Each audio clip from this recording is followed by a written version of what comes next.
Hello everyone. Today I'm going to be doing an art challenge that I've wanted to do for a while, and that's the random color challenge. The one I saw was where you use a color noise and liquify tool to generate your colors. Unfortunately, the challenge was usually done on Procreate. I don't have Procreate, I'm a Clip Studio lad and also a smooth brain one at that. For ages I struggled with trying to get the liquify tool to work, but it wouldn't work like in the video I saw. That was until one of my favourite art YouTubers, Loves to Draw Manga, did the challenge. Their video showed a little trick to be able to do it on Clip Studio. I highly recommend you check them out. Their content gives really cozy and chill vibes and they're an amazing artist. I'll leave the link in the description below. So since I now know the secrets, I can get to and do this challenge. But before that, if you like my content, it would be super cool if you could subscribe or like the video. It's the only way I can feed my dwindling ego. With that out of the way, let's get on to the challenge. First off, we need to get the colour selected for the different parts like the hair, eyes, clothes, amongst other things. For the skin, I used a gradient map that used more skin tone bases. I'm sorry it didn't cover all skin tones, but I'm still new to using gradient maps and I was already riding the struggle bus as I was trying to pick the colours.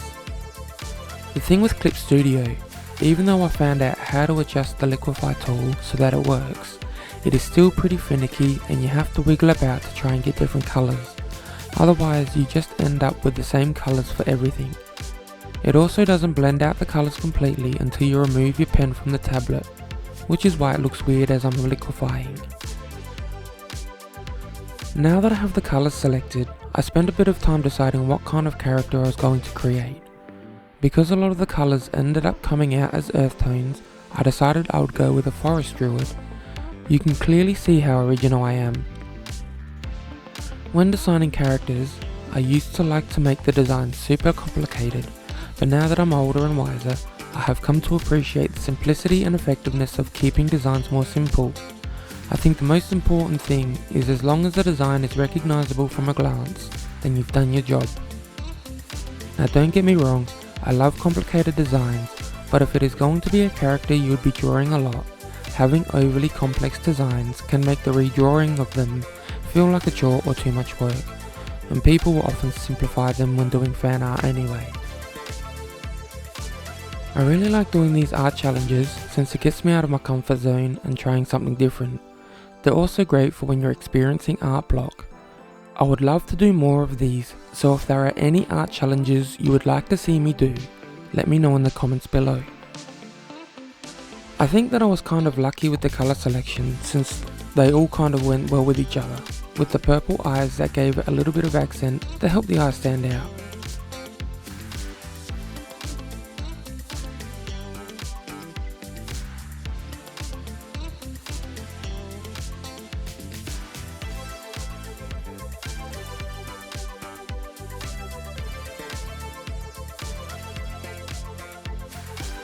By the time I had come to finishing the rough sketch, I felt she was a little too simple, so I decided to throw on some antlers, being a druid and all, and then adding some dangling vines just for some added accents. I wanted to keep the accessories minimal since to me, forest druids would be living a minimalistic life with little need for adornments. I'm sure there are people who would disagree and be more happy to let me know, but that's the great thing about art and design. We all have different opinions and ideas. Colour wise, once again I kept it simple. This is just getting the concept down, so I rushed through it just adding minimal shading and highlights to get the basic idea. I think when you're at this stage of designing a character, you shouldn't spend too much time on making everything neat and perfect, as a lot of the time you will want to change something about the look or design. Spend extra time on the final product, or hitting that subscribe button.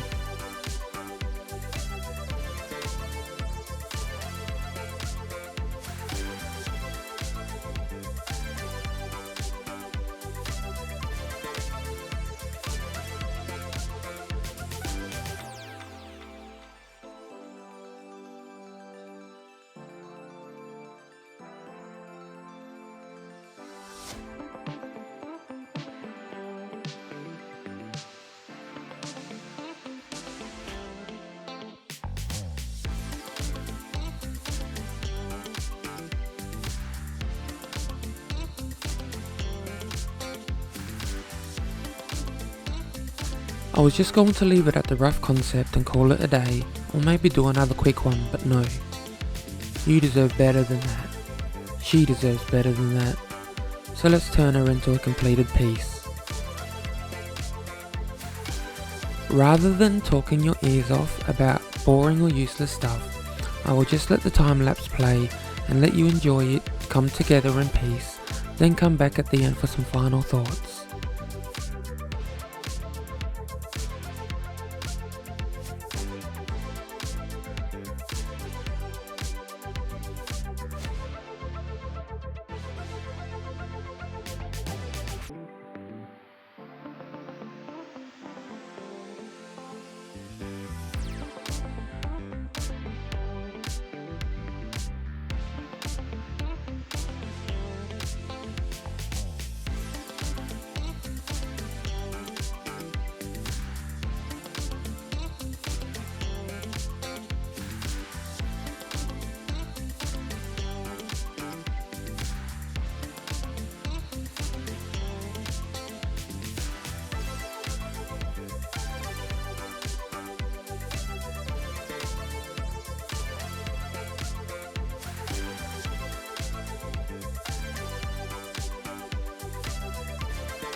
And there we have it.